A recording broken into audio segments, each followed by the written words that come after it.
আয়াত ৫৩ আতাওয়াসাউ বিহ বাল হুম কওমুন তাগুন। অনুবাদ: তারা কি একে অপরকে এ মন্ত্রণাই দিয়ে এসেছে, বরং এরা সীমা লঙ্ঘনকারী সম্প্রদায়। তাফসীর ১ নং ফুটনোটের বিবরণ।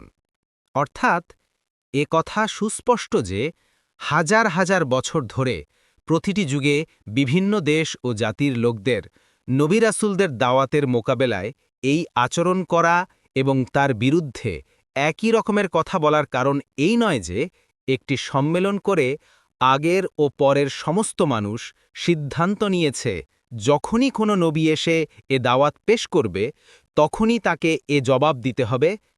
স্বাভাবিকভাবে প্রশ্ন জাগে যে তাহলে তাদের আচরণের এ সাদৃশ্য এবং একই প্রকৃতির জবাবের ক্রমাগত পুনরাবৃত্তি কেন?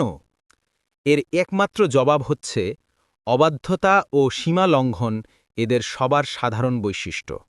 তাছাড়া এ আচরণের আর কোনো কারণ নেই।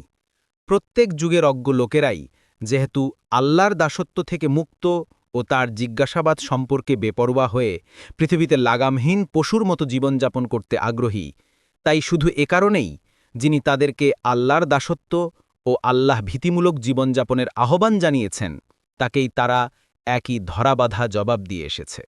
দেখুন কুরতুবী।